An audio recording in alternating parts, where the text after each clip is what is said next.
Importance of consistency. People nowadays say that quality is 1,000 times more important than quantity, but very few realize that quantity is an essential part of the strategy when it comes to reaching people in social media. As when doing exercise, you can have high-quality workouts, but you won't see progress if you exercise only once a month. Being organized and consistent when you start creating content for your channel is essential to your growth on the web. It doesn't necessarily mean that you have to publish a video a day, but it does mean that you have to schedule every time you want to upload new content. This will help you be more organized and keep your audience engaged. Be consistent. Maintain a good upload frequency and be patient with it. YouTube channels don't evolve overnight, they grow slowly, because being seen by people and recommended takes time. But you also need to consider that to maintain the interest on your channel, frequent updates are necessary. Set a specific day or days during the week, so your user base know what to expect from you and when to come back for more content. If people love your content, you will have them waiting for the day or days when their favorite YouTuber makes a new upload. If you're starting as a YouTuber, there's no need to make overly lengthy videos. The first 10 seconds of every video are crucial, especially as a new YouTuber. Sell what you offer in that time and don't make too long videos, at least while you're starting to capture an audience. Estimations about YouTube behavior show that around 80% of the users only watch the first 10 seconds when scanning for new content. It's clear that YouTube is not going to bring you much if you don't get visitors, but that's a tough step if you're just starting in that world. No YouTuber started with millions of followers.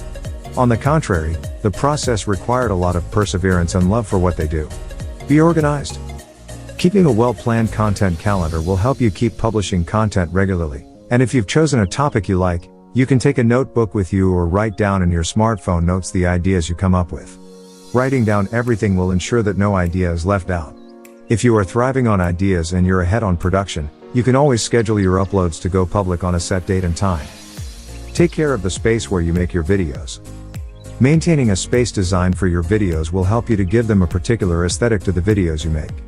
If you don't have an ample space, you can use any blank space in your house. Many YouTubers started this way. Keeping your space in order allows you to create a video at any time, especially when there is a last-minute trend to which you should contribute any criticism or comment or even an idea you have had to document. Analyze your data. Being guided by the number of views, likes and comments are not enough to know how your YouTube channel is performing. Fortunately, the platform offers detailed performance reports through YouTube Studio. To access it, click on your user icon at the top right and you'll find the button. This is the ideal starting point, as it includes easy-to-understand tables and graphs, as well as ready-made reports. With these resources, you can quickly uncover valuable and meaningful information that you can start working with instantly. Main metrics you should review in your digital video channel. 1. Predict the success of a video. The first 48 hours of a digital video are crucial. If you get views from 20% of your subscribers, it means you will maintain excellent performance. To determine your viewer to subscriber ratio, go to Creator Studio and compare the number of plays to the number of subscribers. 2. Most popular content. To analyze audience participation, go to Creator Studio, go to the Analytics tab, and select Overview. You'll get entire graphs of likes, dislikes, comments, and shares.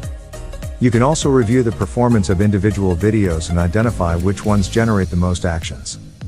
3. Measure organic views. Organic traffic is that which comes naturally, without the intervention of paid advertising.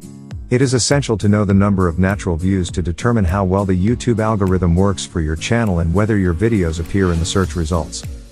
In Analytics, go to Traffic Sources. You'll see a list of figures for each traffic source such as YouTube search, suggested videos, browsing functions, etc. 4. Measuring visits through YouTube searches. YouTube is the second most used search engine. Many users go directly to the platform to make queries.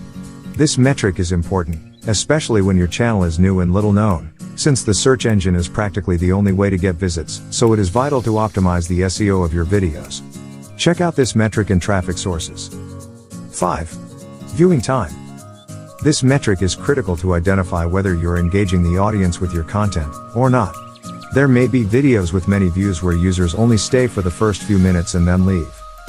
In Analytics, select Playback Time.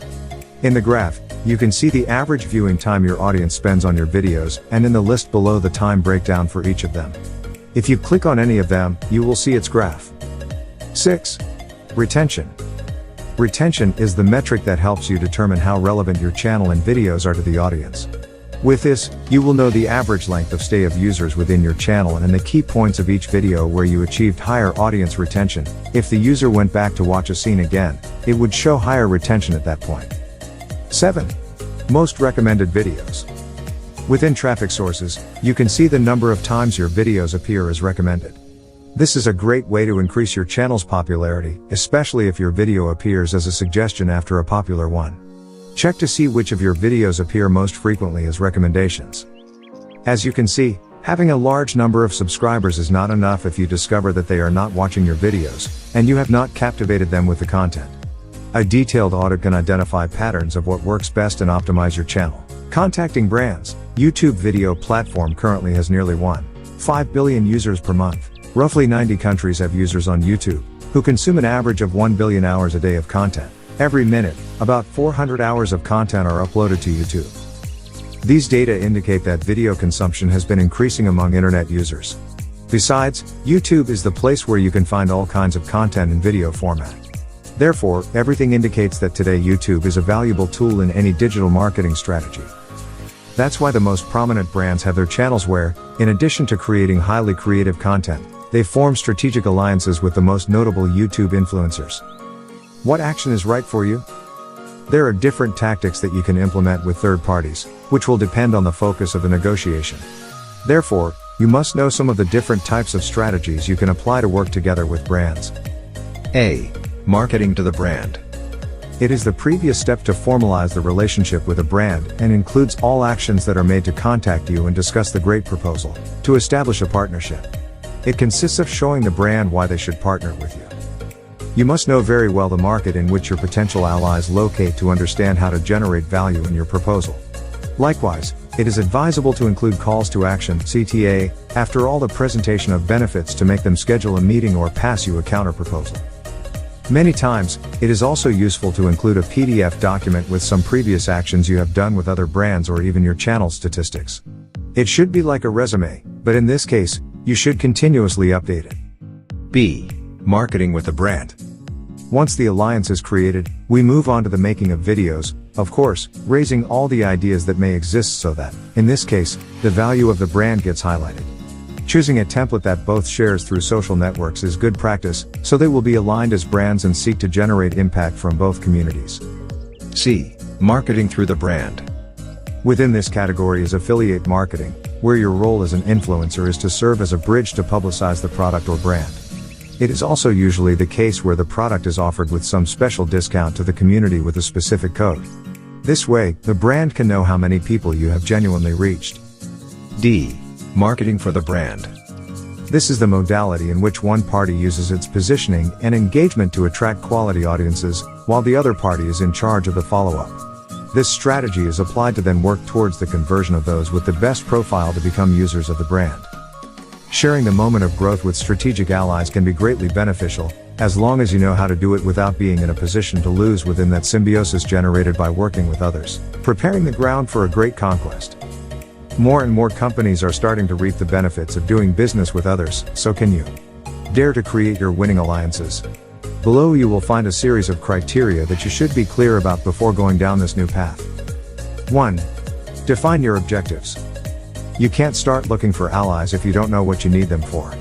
You must first determine where your channel is at because, for example, if you are in a growth phase, you will need to argue more about what you are doing.